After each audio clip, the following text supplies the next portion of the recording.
கிறிஸ்துவுக்குள் பிரியமான சகோதர சகோதரிகளே, உங்கள் யாவரையும் ஆண்டவராகிய இயேசு கிறிஸ்துவின் அதிகாரமுள்ள வல்லமையுள்ள நாமத்தினாலே வாழ்த்தி ஆஸ்வதிக்கிறேன்.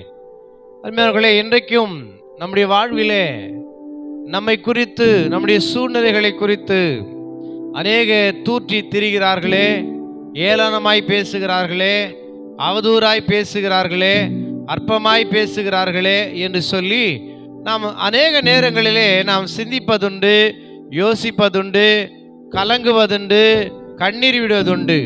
அருமையானவர்களே, ஆனாலும் கூட நம்முடைய நிலையை மாற்றுகிற ஒருவர் இருக்கிறார்.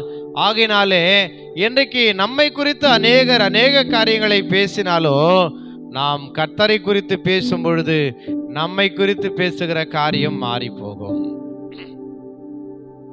அருமையானவர்களே, வேதத்திலே மார்க் எழுதின சுவிசேஷத்திலே அருமையானவர்களே 10வது வசனத்திலே நாம் வாசிக்கும் பொழுது ஒன்றையும் வாசிப்போம், அதன் பிறகு 19, 20 வாசிப்போம். 19 நான் வாசிக்கிறேன். இயேசு அவனுக்கு உத்தரவு கொடாமல், நீ உன்னை இரண்டாரிடத்திலும் உன் வீட்டிற்கு போய் கர்த்தர் உனக்கு இறங்கி உனக்கு செய்தவைகளெல்லாம் அவர்களுக்கு அறிவி என்று சொன்னார். அந்தபடி அவன் போய் இயேசு தனக்கு செய்தவைகளெல்லாம் தெக்கப்போலி என்னும் நாட்டில் பிரசித்தம் பண்ண தொடங்கினான். எல்லாரும் ஆச்சரியப்பட்டார்கள். அருமையானவர்களே, எல்லாரும் ஆச்சரியப்பட்டார்கள். ஏன் அப்படின்னா, இந்த அசுத்த ஆவி பிடித்த லேகியேன் என்னும் அசுத்த ஆவி பிடித்த இந்த மனிதனுடைய வாழ்க்கையை கண்டு எல்லாரும் ஆச்சரியப்படுறாங்க. அவருடைய பேச்சை கண்டு எல்லாரும் ஆச்சரியப்படுறாங்க. அவன் ஆண்டவராகிய இயேசு கிறிஸ்து அவன் தன் வாழ்க்கையில அளித்த சாட்சியை கண்டு எல்லாரும் ஆச்சரியப்படுறாங்க. எனக்கு அருமையானவர்களே, ஆனால் அதற்கு முன்பதாக அவனுடைய வாழ்க்கை எப்படி இருந்தது, எப்படி இருண்டு இருந்தது, எப்படி பேசப்பட்டது என்று சொன்னால், அவன் வாழ்க்கை அருமையானவர்களே, அவன் வீட்டிலே தரித்திராதவனாயிருந்தான், கல்லறைகளிலே வாழ்ந்து கொண்டிருந்தான். அருமையானவர்களே, வஸ்திரம் தரித்திராதவனாயிருந்தான், தன் சரீரத்தை காயப்படுத்துகிறவனாயிருந்தான். அருமையானவர்களே, அங்கே வருகிறவர்களை காயப்படுத்துகிறவனாயிருந்தான். அவனை சங்கிலிகளாலே கட்டி வைத்தார்கள், ஒருவரால் கட்டி வைக்க முடியாமல் இருந்தது. எனக்கு அருமையான தேவ பிள்ளைகளே, இன்றைக்கு அவன் எப்படி பேசப்பட்டான் என்றால், அவன் ஒரு நிர்வாணி என்று பேசப்பட்டான். அவன் அநேகரை காயப்படுத்துகிறவன் என்று பேசப்பட்டான். அருமையானவர்களே, அவன் ஒரு தரித்திரன், அவன் அசுத்தாவி பிடித்தவன், இன்றைக்கு பலவிதமான காரியங்களுக்குள்ளாய் பேசப்பட்டவனாயிருந்தான். ஆனால் ஆண்டவராகிய இயேசு கிறிஸ்துவை அவன் சந்தித்த பிறகு அவன் பேச்சை கண்டு அநேகர் ஆச்சரியப்பட்டாங்க. அவனுடைய சாட்சியை கண்டு அநேகர் அருமையானவர்களே ஆச்சரியப்பட்டாங்க.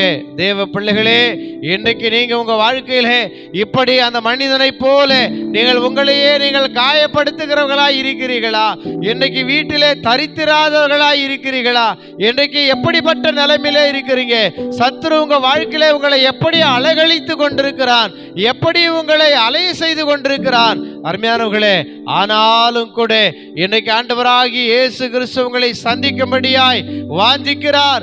அவர் உங்களை சந்திக்கிற நாளிலே உங்களை குறித்து பேசப்பட்ட அத்தனை அற்பமான வார்த்தைகளுக்கு பதிலாய் ஆச்சரியமான காரியங்களை உங்களை குறித்து பேசும்படியாய் கர்த்தர் செய்வார். இன்றைக்கு நீங்கள் எப்படிப்பட்ட வாழ்க்கையை வாழ்ந்து கொண்டிருக்கிறீங்க? இயேசு கிறிஸ்துவை பார்ப்பதற்கு முன்பாக அவன் அப்படியாய் வாழ்ந்து கொண்டு தன் சரீரத்தை அவன் காயப்படுத்தி கொண்டிருந்தான். அவன் இருக்கிற இடம் கல்லறையாய் இருந்தது. அநேகரை பயமுறுத்தி கொண்டிருந்தான். அவன் தன் குடும்பத்தை விட்டு அலைந்து திரிந்து கொண்டிருந்தான். தேவ பிள்ளைகளே, இன்றைக்கும் பலவிதமான சத்துருடைய சதியினாலே, போராட்டத்தினாலே, வஞ்சகத்தினாலே உங்கள் குடும்பத்தை விட்டு நீங்கள் அலைந்து திரிகிறீர்களா? இன்றைக்கு ஒரு மனம் இல்லாமல் இருக்கிறீங்களா?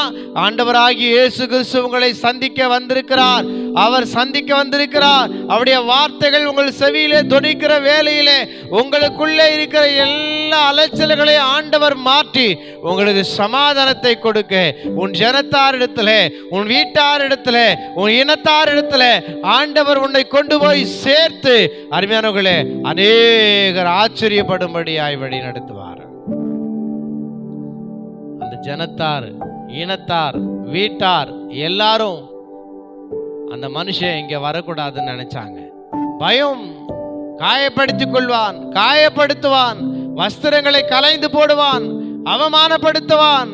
இப்படிப்பட்டவன் வீட்டில் வரக்கூடாது, இப்படிப்பட்டவன் எங்களோடு கலக்கக்கூடாது என்று சொல்லி அருமையானவர்களே அவனை கண்டு அஞ்சினார்கள். ஆனால் கர்த்தர் அவனை ஆசீர்வதித்து அவன் இனத்தாரிடத்துல, வீட்டாரிடத்துல, ஜனத்தாரிடத்துல சேர்த்த போது அநேகர் ஆச்சரியப்பட்டாங்க.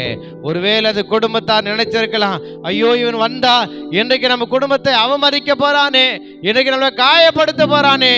இல்லை, அதற்கு மாறாக ஆச்சரியமூட்டும் வகையில் அவருடைய சாட்சி இருந்தது, வார்த்தை இருந்தது, செயல் இருந்தது. பிரியமானவர்களே, இன்றைக்கும் கூட நீங்கள் ஆண்டவராகிய இயேசு கிறிஸ்து உங்களை சந்தித்து உங்களுடைய பிரிவுகளை மாற்றி, உங்கள் கலக்கங்களை மாற்றி, சத்துரு உங்களுக்குள்ளே கொண்டு வந்திருக்கிற அலைச்சல்களை மாற்றி உங்களை விடுதலையாக்க அவர் சித்தமுள்ளவராயிருக்கிறார்.